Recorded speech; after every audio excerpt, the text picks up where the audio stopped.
Before we discuss the Mongol conquest of the Qara Khitai, first will be an overview of this fascinating empire. Founded by Khitans fleeing the conquest of their dynasty in China, under their leader Yelu Dashi, they established a vast empire across Central Asia, ruled with Buddhist Chinese Khitan customs over a mainly Muslim population, a wall between China, Mongolia, and the Islamic world. China was thrown into chaos after the fall of the mighty Tang dynasty in 907. In the north, the Khitans, related to the Mongols and famed for their cavalry, established the Lao Dynasty, soon battling the rising Han Chinese Song Dynasty. The Lao were powerful with a unique system of government, giving separate administration to the steppe and to the sedentary populations it ruled over. Unfortunately for the Lao, their mistreatment of the Jurchen tribes in Manchuria led to the Jurchen being unified under their chief Aguda, who proclaimed the Jin dynasty in 1115. The Jin allied with the Song and swept down from the northeast and crumpled up the Lao. The final Lao emperor, Tianzhu, fled to Mongolia, where he was joined by a distant relation and leading minister Yelu Dashi. Tianzhu, lazy and incompetent, suddenly found within him the desire to push the Jurchen from China. Dashi had by now realized the impossibility of this task, and split from his emperor. Tianzhu was captured by the Jin shortly thereafter, and died in captivity. Dashi fled deeper into Mongolia, gathered a following and headed west, out of the reach of the Jurchen, hoping to in time gain the strength to retake his home. Dashi's journey west is unclear from the sources, with some years spent wandering, going perhaps as far north as the Yenisei Kyrgyz.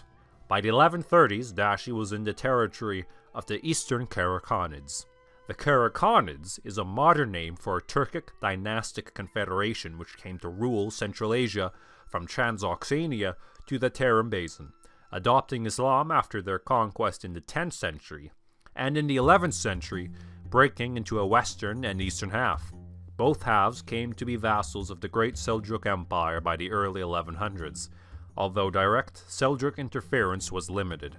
In 1134, the ruler of Balasagun, the eastern Qara Khani capital, sent a message to Dashi requesting aid against Karluks and Kangli tribes which threatened his city. Dashi seized this opportunity, the opportunity in this case being Balasagun. Whether through force or trickery, Yelu Dashi took Balasagun and made it his new capital, beginning his takeover of the Qara Khanid territories. In 1137, he defeated the western Qara Khanid ruler, who went west to his overlord, the Seljuk Sultan Sanjar, for aid. Sanjar marshaled his forces and marched east, and met Dashi's armies at Katvan in 1141. Numbers for this battle vary widely, but the outcome is the same. Dashi defeated the Seljuk Sultan, and while Sanjar escaped, it was a severe blow to his realm, one the Seljuks never recovered from. Sanjar's ambitious vassals, the Khwarezm became vassals of the Qara Khitai, and most of Transoxania soon fell to them. It is often hypothesized that vague retellings of this battle, a non-Muslim force defeating the mightiest Muslim king of the time, traveled west and became the origins of the Prester John legend, although that perhaps is best dealt with in detail another time.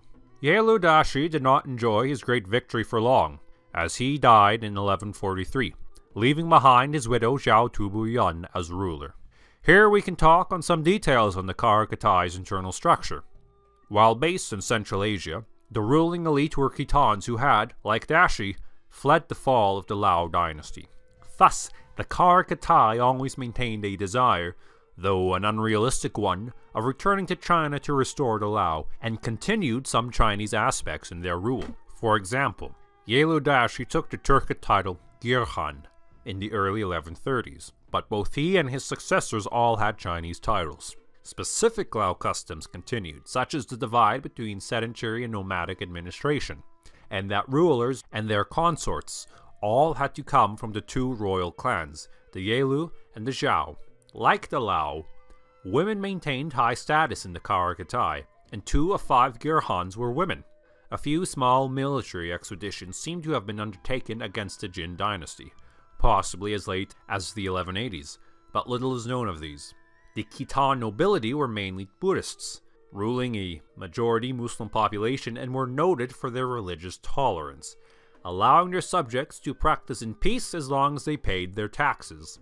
Such a policy was the only means they could have maintained their geographically expansive kingdom.